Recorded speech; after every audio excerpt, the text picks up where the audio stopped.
tere taas tulemast Ortonami aia päevikulehele. Nagu ikka on hirmus hea meel teid siin näha ja mul on nii hea meel selle üle, et nii paljud inimesed on selle eestikeelse aiandusteemalise kanali omaks võtnud ja tulnud ka selle tellijaks. Lavendiga on küll selline lugu, et ma ei tea ühtegi inimest, kes seda taime absoluutselt ei armastaks.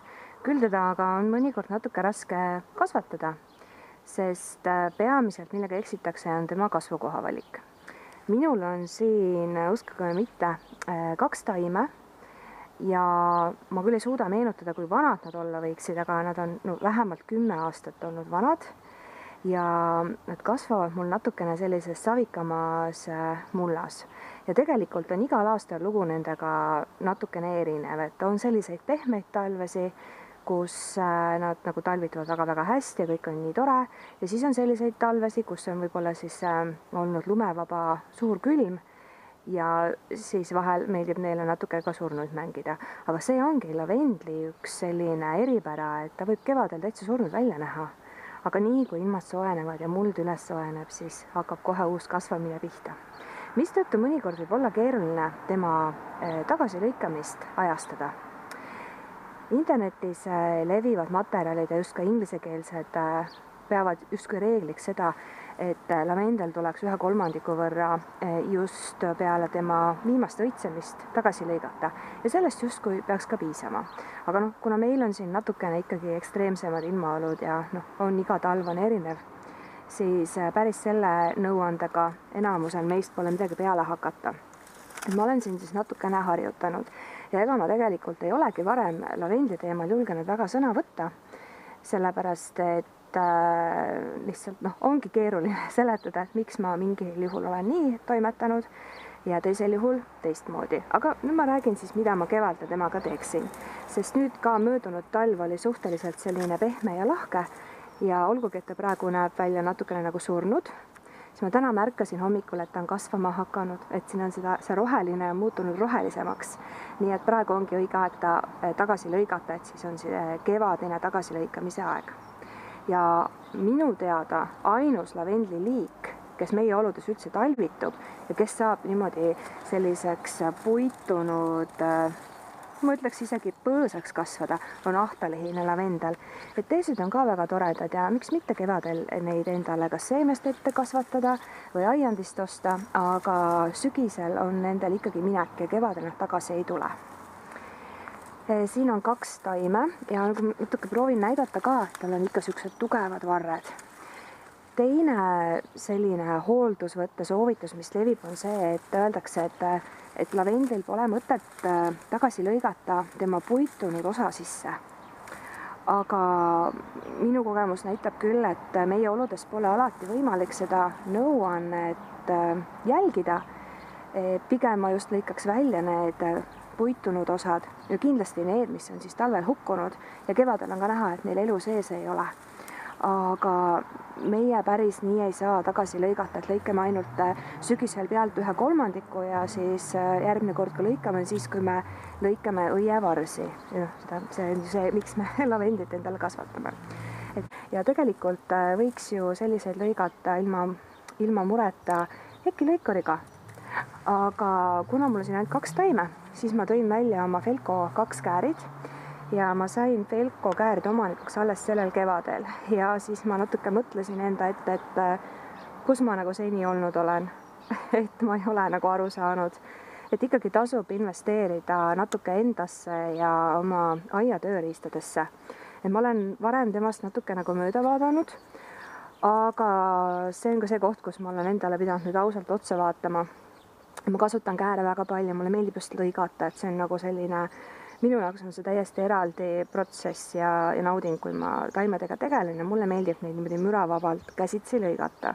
Ja kuna mul on väike aed, siis ma saan seda luksust nii-öelda endale lubada. Ja mul kulub neid kääre, oi kui palju. Küll on selline lugu, et nende plastist need käsivarred või see ots siin ei pea vastu. Siis on igatpidi moodi häda nende mis see on see, vedru on siin, eks ole, need on ja kui need maha kukuvad, siis nad on kadunud ja leia neid üles rohu seest. Ja teradest ma ei hakka üldse rääkimagi ja sellest kinnituskohast, mis on terade vahel. Aga Felco on 1 tükis et tal on küll see kate siin peal, aga nad on ühest tükist metallist ja põhimõtteliselt see eluaegne garantii, mis neil on kirjas, ma usun, et see saab väga hea olema ja et see peab ka paika. Ja mis mulle väga sümpaatne on see, et kui on ka vaja, siis tegelikult temal on erinevaid osasid võimalik osta ja puhastamiseks on võimalik ta täiesti lahti võtta, ilusti ära hooldada, näiteks kui siis talveks panna ta puhkama.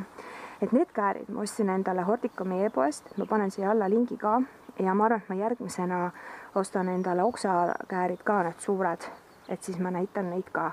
Ja ta on käes hästi mugav, et minul on väike käsi, mul on kinda suurus ka number 7, aga need on Felko 2 mudel, et nad seal on natuke, et on nagu suuremale käele, aga absoluutselt mul ei ole käsi väsinud. Et algusel oli isegi natukene naljakas, kui ma siin tegin kiiruga mõned õunapuu lõikamised ära, sest nii soe oli ja läks kiireks, siis ma jõudsin seda teha. Et siin lavendi puhul ka siis lihtsalt haarasin Felko käärid pihku, et see lõikus ära teha. Miks ma neid lõikan ongi see, et ma tahaks, et ta natuke kokku poole hoiaks, kuigi iseenesest on tal siin ruumi ja mul ei oleks üldse kahju, kui ta veel suuremaks kasvaks. Aga kuna ma soovin ka sellist õite rohkust siin näha, siis ma hakkan teda tagasi lõikama. Ja kõigepealt ma lõikan tagasi need osad, mis mulle tunduvad, et on surnud, et võib-olla on siin lumi natukene vajutanud, sest sel talvel oli lumi selline raske ja alati ta tuli, kui ta tuli, siis tuli teda nii palju korraga. Et ma siin keskel näengi, et siin on surnud osa ja siin on juba on murdunud. Et ma lõikan nagu need välja. Ja no siin on kohe näha, et ma ei saa jätta lõikamata puitunud osa. No see ilmselt siin on juba väärispuit. Küll päris nagu lusikat sellest vormida ei saa, aga ma pärast mõtlen, äkki ma saan seda kuskil kasutada. Ja, aga näiteks siin sellel põõsal, siin on üsna puitunud varred ja võib-olla õnnestub siit lähemalt vaadata ka, et ka selle puitunud varre pealt on see kevad uued oksad tulemas. Nii et tegelikult, kui ma lõikan teda tagasi või lõikaksin tagasi, siis ta läheks selle koha pealt ka ilusti kohevaks. Nii et ei saa öelda, et see nõuaemme, et lõika ainult 1/3 ja ära puutu puitunud osa, et kas see lavendli puhul meil paika peab, et seda nagu ei saa öelda. Aga ma lõikan ta praegu ära. Tavaliselt ma esimesel mail seda teha ei saa, sest et on veel raske aru saada, milline osa temast on elus ja milline mitte. Aga tänavu oli selline asi, et meil juba oli üks suvi justkui nagu ära. Ja see on ilusti meelitanud selle lavendli kasvama, mis tõttu ei ole mul põhjust rohkem viivitada. Ja nüüd ma lihtsalt lõikan ta tagasi. Sest kui ma jätaks ta praegu kasvama, siis ta kasvakski siit tippudest edasi, aga siis ta siit keskelt laasuks täiesti ära. Ja võib-olla see ei oleks kõige ilusam asi. Ja lavendli lõikamisel ei pea olema siin nüüd nii piinlikult täpne ja vaatama, et kus need pungad on ja niimoodi, et lõikame umbes sealt kohast, kus ma soovin, et ta uuesti edasi kasvaks. Ja kuna see on väga-väga vana põõsas, siis on vist aru saada, miks ta selline on. Miks ma nii julgelt lõikan ongi see, et ma tean, et ta minul ei hakka selle peale pahandama, selle tugevama tagasilõikamise peale. Et ta kasvab edasi. Ma loodan, et ma saan sinna postitada ka nagu pildi siis näiteks, et kui ta õitsema läheb, et siis on nagu näha. Et peale lõikamist ikka võib tunduda natuke selline, et äkki ma lõikasin liiga palju ja äkki on natuke karm, siis kui ta uut kasvu alustab ja ma reaalselt näen, et siin on puitunud osast tulevad uued oksad, siis karta ei ole siin mitte midagi.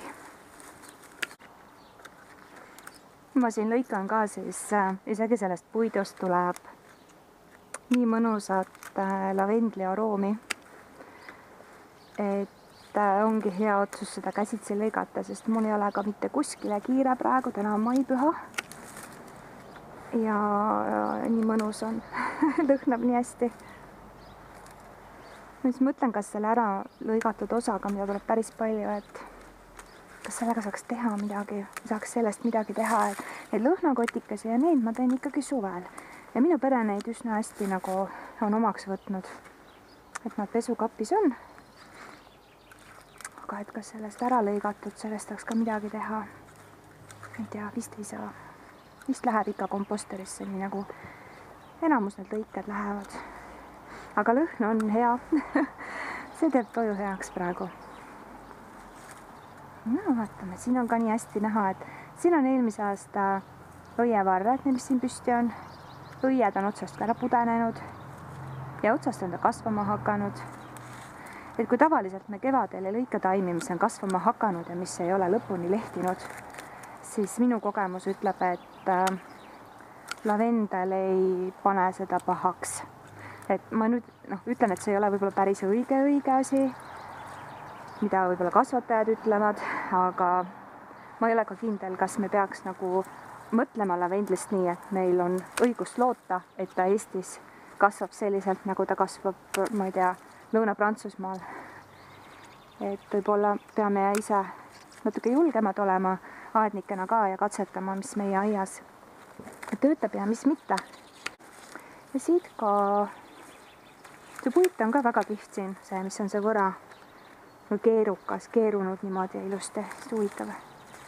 Nii, siit ka, et ma korra enda välja tõmbama, vaatama, kas ta on surnud või ta mängib surnut. Võib-olla mõne oksa puhul isegi on mõistlik jätta ja siis natuke oodata ja tulla hiljem tagasi paari nädala pärast. Aga see ei mängi surnud. Siin on elus oks püsti. Ma lõikan selle maha. Tolgu, mis tuleb. Näe, siit tuli lõhna. Näed, siit on elus. Siin on väiksed lehenupsukesed juba vaatasid mul otsa. Sellest pole midagi, ta siit ma jätan püsti.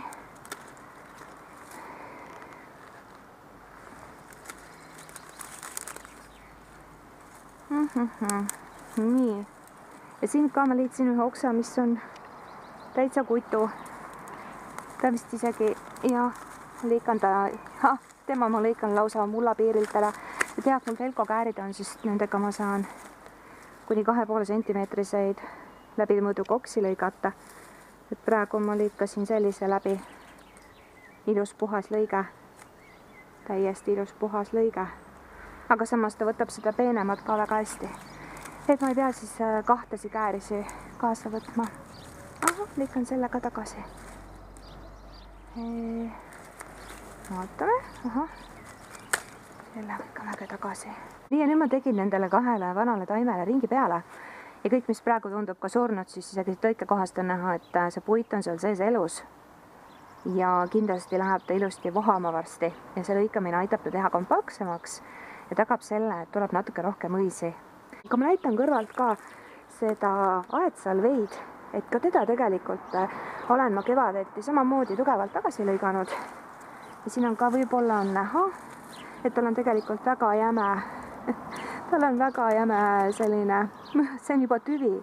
Aga sel kevadel jah, et see talv on meiega ikkagi väga lahke olnud ja õrn. Ja siit ei ole mitte midagi tagasi lõigata, et ma olen ainult käinud siin lehti võtmas teie jaoks. Et sel kevadel kasvab ta edasi sellisena, nagu ta talvitus. Ma sügisel ka ei lõiganud tagasi. Viimane tagasi lõikamine oligi eelmine kevad. Nii et ta on täiesti uskumatu. Nüüd ma ainult ootan seda, kuni ta läheb varem õitsema. Igasugused kimalased ja muud elukad armastavad ka teda nagu väga-väga. Aga ma loodan, et saite natukene siit julgust juurde, et kuidas oma lavendlitega toimetada. Kahjuks jään ma sordi nime võlgu ja ma lähen vaatan, mis ma nende kääridega veel lõigata saaksin, sest et kui on nagu mõnus ja käsi vesi ära, siis ja ilm on ka ju täna 1. mail täiesti fantastiline, nii et siis tahaks kohe rohkem midagi veel ära teha. Nii et minule head lõikamist ja teile ikkagi toredat aiandamist.